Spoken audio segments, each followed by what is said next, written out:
யாரையும் சாதாரணமாக, மிக சாதாரணமாக எடை போட்டு விடக்கூடாது அப்படின்னு இந்த உலகம் பல சம்பவங்களை உணர்த்தியிருக்குது. பல மனிதர்கள் உணர்த்தியிருக்காங்க. அது நம்ம நினைப்போம், அவன் என்ன ஒரு சாதாரண ஒரு ஆள் தானே, அவனை 2 தட்டு தட்டினா அவன் வந்து தன்னால் நம்ம வழிக்கு வந்துடுவான் அப்படின்னு நினைப்பாங்க. அது ஆனால் அவனுக்கு பின்னாடி அவ்வளோ பெரிய ஒரு சாம்ராஜ்யம் இருக்கும், அவனுக்கு பின்னாடி அவ்வளோ பெரிய வலிமை இருக்கும். அதனால் யாரையும் நீங்கள் வந்து சாதாரணமானவன் எடை போட்டுறக்கூடாது. சாதாரணமான அவனை வந்து நீங்கள் வந்து கிள்ளுக்கிறியா நினச்சிடக்கூடாது, அவனை அவமானப்படுத்திடக்கூடாது. அவனுக்கு பின்னாடி அவ்வளோ பெரிய ஒரு ஒரு ஒரு பெரிய கதையும் இருக்கும், அவனுக்கு பின்னாடி அவ்வளோ பெரிய ஒரு சக்தியும் இருக்கும். அது மாதிரியான ஒரு உண்மை சம்பவம் தான் இது. ஒரு சாதாரண ஒரு பிச்சைக்காரன் நினச்சி அவனை ட்ரீட் பண்ண போய் மொத்த போலீஸும் அடித்த சல்யூட் இருக்குல்ல, அதுதான் இந்த உண்மை சம்பவத்தினுடைய கதை. ஒரு 25 வருடங்களுக்கு முன்னால் நடந்த ஒரு சம்பவம் இது. மத்திய பிரதேசம் கோச்சாம் அப்படின்ற ஒரு கிராமம். அந்த கிராமத்தில் என்னென்னா ஒரு 750 பழங்குடியின மக்கள் மட்டும்தான் இருக்காங்க. 750 ரொம்ப ரொம்ப ட்ரையான ஒரு ஏரியா. அவங்க வந்து அவங்களுக்கு ஒரு தனி லாங்குவேஜ். கிட்டத்தட்ட அவங்களுடைய ஒரு பிரிவினரில் போய் காட்டுக்குள்ளே பதுங்கிறது நக்சல் இயக்கம் மாதிரி அவங்கள வந்து வடிவமைச்சிருக்காங்க, போராடுறாங்க. ஆனால் இவங்க பாட்டுனா அந்த கிராமத்தில் இருக்காங்க, அந்த கோச்சம் பகுதியில் இருக்காங்க. நலத்திட்ட உதவிகள்லாம் ஒன்றும் பெருசாக இருக்காது. எப்பயாவது அந்த உள்ளூர் தலைவர் எப்பயாவது வருவார், பக்கத்தில் இருக்கிற தலைவர் எப்பயாவது வருவார், வந்து என்ன பண்ணுவார், ஒன்றும் பண்ண மாட்டார். அங்கே இருக்கிற ஆடு மாடு கோழி அவங்க வச்சுருக்கிற பூசணிக்காய் சொரக்காய் இதெல்லாம் மொத்தம் தூக்கி போய்டும் அந்த ஆள் வந்து. அதை பண்ணுற இதை பண்ணுற எந்த வசதியும் கிடையாது. ஆனால் அதை பற்றி அவங்க கவலைப்படுறதே கிடையாது. விவசாயம் தான் அவங்க. அங்கே என்ன அந்த பூமியில் விளையுமோ கால்நடை தான் அவங்களுடைய இது, கால்நடை வளர்க்குறது தான். என்ன கால்நடையோ அதை வளர்த்து தான் இது பண்ணுவாங்க. அங்கே என்ன ஆகுதுன்னா, இந்த பகுதிக்கு வந்து அங்கே இருக்கிற அந்த சட்டமன்ற உறுப்பினர் எம்எல்ஏவோ அல்லது ஒரு எம்பியோ ஒரு கலெக்டரோ சும்மா கூட எட்டி பார்க்கறது கிடையாது. ஆனால் தேர்தல் வந்துட்டா, இந்த மத்திய பிரதேசத்தினுடைய தேர்தல் வந்துட்டா ஜே ஜே ஜே ஜேன்னு இந்த 750 ஓட்டை வாங்குறதுக்காக எல்லாரும் கிளம்பி வந்துடுவாங்க. இங்கே முகாம் விட்டுப்பாங்க, மருத்துவ முகாம் வைப்பாங்க, எல்லாருக்கும் இலவச பொருள் கொடுப்பாங்க, எல்லாரும் கூட சேர்ந்து ஃபோட்டோ எடுத்துப்பாங்க. தேர்தல் முடிஞ்ச உடனே இந்த பழங்குடியின மக்களுடைய கிராமம் கண்டுகொள்ள முடியாது போயிடும் அப்படின்னு செய்தி ஊடகங்கள் வர ஆரம்பிக்குது. அந்த சமயத்தில் ஒரு எம்பியும் ஒரு கலெக்டரும் அங்கே வராங்க. வந்து ஒரு முகாம் ஒன்று வைக்கிறாங்க. சும்மா ஒரு நாம்கே வாசன் ஒரு முகாம் ஒன்று வைக்கிறாங்க. இந்த எம்பி கூட பெரிய விருப்பம் இல்லை. அவனில் வந்து என்னையா பார்க்குறது, தேர்தல் நேரத்தில் வந்து ஆளுக்கு ஒரு 100 ரூபாய் கொடுத்தா வந்து ஓட்டை போட்டுருவாங்க அப்படின்னு ரொம்ப அசால்ட்டாக சொன்னால் கூட, இல்லைங்க அது மீடியாவில் பெரிய விஷயமாவது, தலைவர்லாம் ரொம்ப கோச்சிக்கிறாரு, நீங்கள் போங்க போய் பாருங்கள் அப்படின்ட்டு அது ஒரு பந்தல் போட்டு ரெடி பண்ணி, அங்கே வந்து தெரியல உங்களுக்கு எளிய மக்கள் அப்படின்னா இந்த குரலில் அதட்டுறது, ஒருமையில் பேசுறது, ஒரு கட்டத்தில் வாடா போடான்னு சொல்கிறது, அது இந்தியாவில் எல்லா பகுதியிலுமே உண்டு. அவன் நான் பழங்குடியின மக்கள் தானே அவன் அப்படின்னு ஒரு தோரணையாக வேணாம். அவங்க வந்து ரொம்ப பணிவாக சொல்லுங்கள் இதுவா அதில் இது பண்ணுறாங்க. என்ன நடக்குது, ஏது இதுவாகுது, உங்களுக்கு என்ன வேணும், என்ன தேவை இருக்குது, சும்மா வந்து மனு கொடுங்க. யாருக்கு மனுலாம் எழுத தெரியாது. இப்படியா அவங்க இது பண்ணிகிட்டு இருக்கும்போது ஒவ்வொருத்தராக வரிசையில் நிற்கும்போது ஒருத்தர் ஒரு பரதேசி மாதிரி ஒரு நபர், ஒரு நீண்ட தாடி, சட்டை போடல, அதனால் அங்கேயும் நடக்கிறாரு இங்கேயும் நடக்கிறாரு, ஒரு சைக்கிள் எடுத்துன்னு சுற்றுறாரு.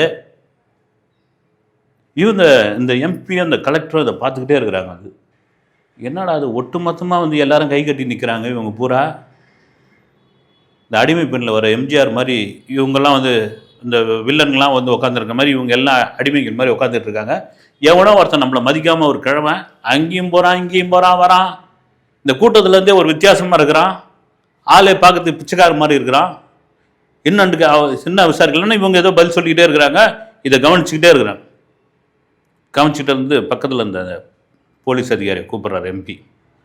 யார் அவன், இந்த ஊருக்கு என்ன சம்பந்தம், என்ன ஏதோ விசாரிங்க, அவனை என்ன இது பண்ணிவிட்டு எனக்கு தகவல் கொடுங்க அப்படின்னு. சரி, உங்களுக்கான நலத்திட்டங்கள்லாம் இது பண்ண முடியும், இந்த மாத்திரையை வச்சுங்க, இந்த பிளாஸ்டிக் சாமானை வச்சுங்க, அதை வச்சுக்கின்னு கொடுத்துட்டு இவங்க 2 பேரும் அந்த குறை தீர்க்கும் முகாம் முடிச்சுட்டு கிளம்பிடுறாங்க.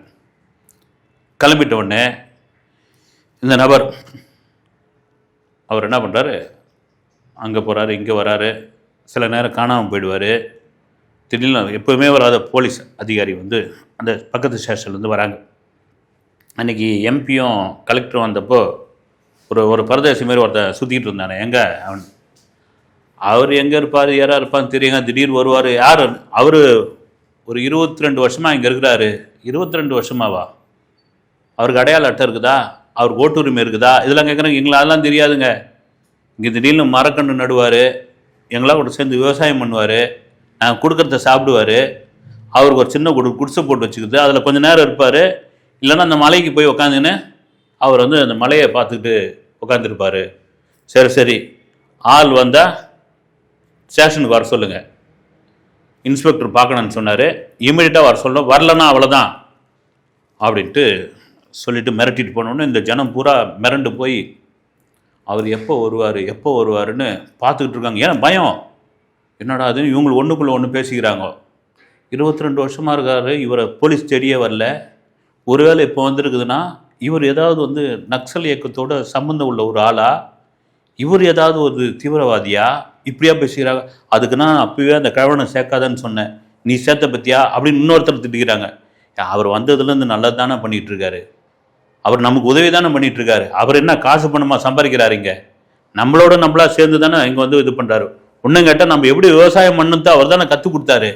இப்படியா அவங்க பேசிக்கிறாங்க. அவர் தூரத்தில் அதே போல் சட்டை போடாமல் சைக்கிளில் மிதிச்சின்னு வராரு. இப்படி அவரை புறணி பேசினவங்க, எதிர்த்து பேசினவங்களும் அவர் வந்தவொடனே கொஞ்சம் சைலண்ட் ஆகி, இன்னும் யார் நீங்கள், எங்கேருந்து வந்திருக்கிறீங்க, ஏதுங்கன்னாரு. அவர் சிரிக்கிறார். அது 20 வருஷத்துக்கு முன்னாடி இந்த கேள்வியெல்லாம் கேட்டிருக்கணும், இப்போயா திடீர்னு கேட்குறீங்க அப்படிங்கும்போது அவங்க சொல்கிறாங்க, இந்த எம்பியும் கலெக்டரும் வந்திருந்தப்போ நீங்கள் அவங்கள மதிக்கலையா, நீங்கள் அங்கங்கே சைக்கிள் ஓட்டிகிட்டு இருந்தீங்களா, ஒரு அதிகாரி வந்திருக்காங்க, ஒரு அரசியல் தலைவர் வந்திருக்காரு, நீங்கள் வந்து ஒரு வணக்கத்தை வச்சுருக்கணும்ல அப்படின்னு. நான் ஏன் வணக்கத்தை வைக்கணும் அப்படின்றாரு. அவங்க வராங்க, அவங்க வேலையை பார்க்குறாங்க, அவங்ககிட்ட ஏதாவது தேவை இருந்தால் நான் வந்து நிற்க போகிறேன், எனக்கு எந்த தேவையும் இல்லை, உங்களுக்கு தேவை இருக்குன்னு நீங்கள் வந்து இது பண்ணீங்க, அவங்களுக்கு அதிகப்படியான தேவை இருக்குது, அதனால தான் உங்களை பார்க்க வந்தாங்க அப்படின்றாரு. சரி எது எப்படியோ இப்படிலாம் பேசாதீங்க, நம்ம பக்கத்து ஒரு ஸ்டேஷன்லேருந்து உங்களை கூப்பிட்ருக்காங்க, வரலன்னா நைட்டு உங்களை கைது பண்ணிவிடுவாங்களான்னு. அவர் மறுபடியும் சிரிக்கிறார். என்னை கைது பண்ணிவிடுவாங்களா அப்படின்ட்டு. இப்போ என்ன ஆவான், இமீடியட்டாக போனோமா நீங்கள்? சரி நான் போகிறேன் நான் அப்படின்ட்டு அவர் எதே போல் சட்டை கூட போடாமல் ஒரு இதில் போகிறாரு. போன உடனே அது தெரியும் அந்த போலீஸ் ஸ்டேஷனில் எப்படி ட்ரீட் பண்ணுவாங்கன்னு. நிற்க வைக்கணும். நீ என்ன அவ்வளோ பெரிய ஆளா அப்படின்லாம் பேச ஆரம்பிக்கிறாங்க. ஒரு எம்பி வந்துக்கிறாரு, ஒரு இது வந்துக்கிறாரு, மாவட்ட ஆட்சியர் வந்திருக்கிறாரு. நீ பாட்டு அங்கே செஞ்சுக்கிட்டு எந்த ஊர், ஐடி கார்டு காமி, இது எடு அப்படின்னு. நான் இந்தியாவை சார்ந்தவன் தான் அப்படின்றாரு. இல்லை நான் வந்து பாகிஸ்தான்றோம், பங்களாதேஷ்ன்றோம், கார்டு எடு. நான் இந்தியாவில் பிறந்தவன் தான், இந்தியாவில் வளர்ந்தவன் தான், இந்தியாவில் படித்தவன் தான், இந்தியாவில் நான் எங்கே வேணாலும் இருக்கலாம் அப்படின்றாரு. ஓ கம்யூனிசம் பேசுகிறியா நீ அந்த குரூப்பா அப்படின்னு மறுபடியும் மிரட்டின பிறகு இவர் சிரிக்கிறார். மறுபடியும் சிரித்த உடனே அங்கேருந்த ஒரு காவலர் கோவம் வந்து, பெரியவரை நீ பெரியவராச்சுன்னு பார்க்குறேன் நான், ஒரே அடி அடிச்சனா அவ்வளோதான். அவளுக்கு சும்மாவே இருக்கிறார். சும்மா தானே, யார் தான் பண்ணிங்க, இந்த கலெக்டருக்கு ஃபோன் போடுங்க நான் பேசுகிறேன் அப்படின்றாரு. கலெக்டருக்கு ஃபோன் போடுங்க நான் பேசுகிறேண்ணா, அவ்வளோ பேர் அப்பா டாக்கரா நீ, ஃபோன் போடுங்க அப்படின்னு. அந்த கலெக்டர் வந்து வெளி மாநிலத்துக்காரு, அவருக்கு இந்த லாங்குவேஜ்லாம் தெரியாது. அவருக்கு எந்த லாங்குவேஜ்னு சொல்லி நான் பேசுகிறேன் நான் வந்து. சரி பேசு, ஒரு மொழியை சொல்லி பேசுன்றேன். பெரியவர் சரளமாக பேச ஆரம்பிக்கிறார். அடுத்து இங்கிலீஷில் வெளுத்து கட்டுறாரு. பாட்சா படத்தில் வரா மாதிரி தான் வந்து அப்படியே எழுந்து நிற்கிறாங்க. வந்து இந்தியாவில் உள்ள இன்னொரு 5 லாங்குவேஜை பேசுகிறாரு. வந்து மிரண்டு போகிறாங்க. வந்து யார் சாமி நீங்கள் அப்படின்ற மாதிரி ஒரு இடத்துக்கு வராங்க. வந்து அது வரைக்கும் நிற்க வச்சு, ஒரு மாதிரி ஓரமாக நிற்க வச்சு, ஒரு குற்றவாளியை விசாரிப்போது விசாரிச்சிருந்த அந்த இன்ஸ்பெக்டருக்கும் அந்த உதவி ஆய்வாளருக்கும் தெரிஞ்சு போகுது. வந்து மத்திய பிரதேசனுடைய உட்காருங்க, அவர் சிரிச்சுக்கிட்டே உட்காந்து அப்படி கால் மேலே கால் போட்ட உடனே தெரிஞ்சு போகுது. ஏன்னா உங்களுக்கு வந்து ஒரு அதிகாரமிக்க இடத்துல ஒருத்தர் வந்து இவ்வளோ தூரம் நடந்துக்கிறாங்கன்னா அவங்க எவ்வளோ பவர்ஃபுல்லான ஆளாக இருப்பாங்க, அது புரிஞ்சு போகுது. யார் நீங்கள் அப்படின்னு, இத்தனை லாங்குவேஜ் பேசுறீங்க, யார் நீங்கள், இந்த பழங்குடியின மக்கள்கிட்ட வந்து நீங்கள் ஏன் இருக்கணும் அப்படின்னு அவருடைய ஐடி கார்டை தேடுறார். தேடி எடுத்து அப்படி வைக்கிறார். அந்த இன்ஸ்பெக்டர் எடுத்து படிக்கிறப்போ இப்படி காமிக்கிறாரு. எழுந்து நின்று ஒட்டு மொத்தமாக எல்லாரும் சல்யூட் அடிக்கிறாங்க. அந்த ஐடி கார்டில் போட்டிருந்த பேர் என்ன தெரியுங்களா? அலோக் சாகர். அலோக் சாகர் யாருன்னா டெல்லி ஐஐடியினுடைய பேராசிரியர், மிக சீனியர் பேராசிரியர் அவர் வந்து. இது தவிர அமெரிக்காவில் போய் அவர் அதற்கான ஆராய்ச்சி படிப்பு படித்தவர் வந்து. அவங்க அப்பா வந்து இந்திய வருவாய்த்துறையினுடைய ஒரு முக்கிய பொறுப்பில் இருந்தவங்க. அவங்க அம்மா வந்து இயற்பியல் பேராசிரியர். டெல்லியில் படிச்ச ஒரு கோல்டு மெடலிஸ்ட்டு, கரைச்சி குடிச்ச ஒரு ஆள் வந்து, குறிப்பாக வேளாண்மை விவசாயத்தை பற்றி அத்துப்படியான ஒரு நபர் வந்து, அமெரிக்காவில் விவசாய ஆராய்ச்சிக்காக போனவர் வந்து, சொட்டு நீர் பாசனத்தில் எப்படி பயிரை உருவாக்கலாம், தண்ணியே இல்லாமல் ஒரு பயிரை எப்படி உருவாக்கலாம் அப்படின்னு கண்டுபிடிச்சவர் அவர். அதில் வந்து தங்க மெடல் வாங்கினவர். மிரண்டு போயிடுறாங்க வந்து, இங்கே ஏன் சார் உங்களுக்கு, இங்கே ஏன் சாமி உங்களுக்கு என்ன வேலை, அதாவது மாணிக்கம் நான் அப்படின்னு சொல்லிட்டு பாட்ஷாபாய் கதை சொல்கிற மாதிரி எதுவாகிறாங்க. அவர் சிரிக்கிறார். அவர் ஏன் நான் இங்கே இருக்கக்கூடாதுன்றார். நான் இருக்கக்கூடாதுன்றாரு. 22 வருஷமாக இந்த பழங்குடி மக்கள் கூட இருந்துருவீங்க அப்படின்னு. நானாக தான் வந்தேன் அப்படின்றார். இவர் யாருன்னா அலோக் சாகர், டெல்லி ஐஐடியினுடைய வேளாண்மை பேராசிரியர், வேளாண்மையினுடைய பட்டம் பெற்றவர், அமெரிக்காவில் ஆராய்ச்சி படித்து முடிச்சுட்டு அத்தனையும் அத்துப்படி 78 லாங்குவேஜ் இவருக்கு தெரியும். இவர் என்ன பண்ணுறாரு, இந்தியாவினுடைய பின்தங்கிய ஒரு பகுதிகள்லாம் அவர் பார்க்குறாரு வந்து. அப்படி ஒரு பின்தங்கிய பகுதி தான் இந்த மகாராஷ்டிராவில் உள்ள கோச்சம் அப்படின்ற பகுதி. இங்கே 750 பழங்குடியின மக்கள் இருக்காங்க. அவங்களுக்கு தனி மொழி, அந்த லாங்குவேஜை கற்றுக்கிறாரு. அவராக சட்டை இல்லாமல் வராரு. அவங்க பண்ணுற விவசாயம் தப்புன்றாரு. எங்க ட்ரையான ஏரியா, அங்கே பெரிய தண்ணி இல்லை, பல அடி ஆழத்தில் வந்து குழா போட்டால் தான் வந்து தண்ணி எடுக்க முடியும். வந்து ஒரு மானாவாரி பயிர் மாதிரி வைக்கிறாங்க. அவர் வந்து அந்த விவசாயத்தை முறையாக சொல்லி கொடுக்குறாரு, எப்படி சாகுபடி பண்ணணுன்னு இது பண்ணுறாரு. இதை தாண்டி வந்து 50,000 மரங்களை அவர் வந்து நடுறாருங்க. உன்னால் முடியும் தம்பி படம் எத்தனை பேர் பார்த்துருக்கு? கமலஹாசன் பில்லஹரி மார்த்தாண்டம் பிள்ளை அப்படின்னு ஜெமினி கணேசன் ஒரு பெரிய இசை வித்வானவர். அவருடைய மகன் வந்து கமலஹாசன், உதயமூர்த்தி. அவர் ஒரு சீனில் கூப்பிடுவார், உதயமூர்த்தி பிள்ளை அப்படின்னு வந்து, பிள்ளை உங்களோட இருக்கட்டும், உதயமூர்த்தி மட்டும் இருக்கட்டும் அப்படின்னு.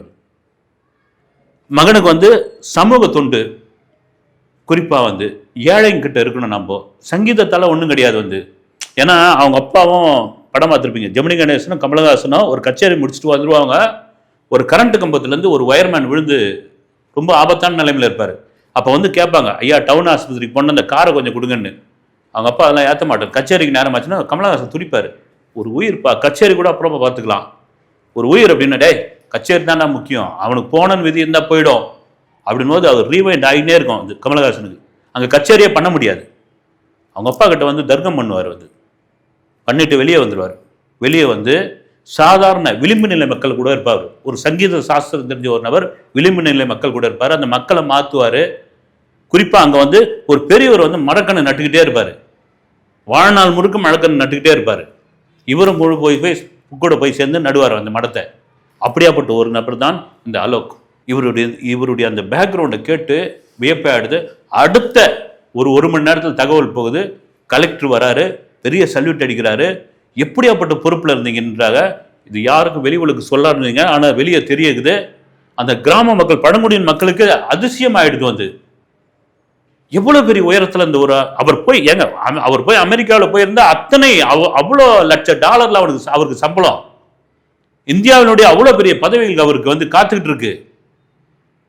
அவர்கிட்ட படித்த மாணவர் தான் ரிசர்வ் வங்கியினுடைய முன்னாள் ஆளுநர் ரகுராம் ராஜன். அப்படி எவ்வளோ பவர்ஃபுல்லான ஒரு நபர். அவர் பாட்டு வந்து அங்கே இருக்காருன்னா அந்த எம்பி பதவி அடிச்சுன்னு ஓடி வராரு. ஓடி வந்து என்னை மன்னிச்சிருக்கன்றாரு. அப்போ அவர் சொல்கிறாரு, உங்களுக்கான அதிகாரத்தை இந்த எளிய மக்கள்கிட்ட காட்டாதீங்க, உங்களுக்கான அதிகாரத்தை இந்த எளிய மக்களுக்கு உதவியாக செய்யுங்க. அவங்க எளிய மக்கள், அவங்களுக்கு ஒன்றும் தெரியாது. அந்த எளிய மக்களுக்காக தான் நான் வந்து இங்கே இருக்கிறேன். நீங்கள் அவங்ககிட்ட எதையும் பண்ணாதீங்க, எதையும் காட்டாதீங்க. அவங்கள வந்து குற்றவாளியாக நீங்கள் வந்து கொண்டு வந்து நிறுத்தாதீங்க. அவங்கள வந்து நக்சலாக நீங்கள் பார்க்காதீங்க. அவங்களுக்கு ஒரு வாழ்க்கை இருக்குது, அவங்களுக்கான வசதியை செஞ்சு கொடுங்க. அவங்களுக்கான வந்து ஒரு வாழ்க்கை முறையை நீங்கள் வந்து உருவாக்கி கொடுங்க. அவங்க நல்லா இருப்பாங்க, வேற எந்த விஷயத்துக்கும் போக மாட்டாங்க அப்படின்ற ஒரு விஷயத்த சொல்றாரு. ஊடகம் முழுக்க பெரிய இதுவாகுது. அவர் திரும்பவும் அந்த இடத்த விட்டு வரமாட்டேன்றார். எப்படியாப்பட்ட மனிதர்கள் பாருங்கள் வந்து இவங்களாம். இது ஒரு உண்மை சம்பவம். இது போல் எத்தனை மனிதர்களால் இருந்துட முடியும்? அடுத்த வீடியோவில் சந்திக்கிறேன். நன்றி.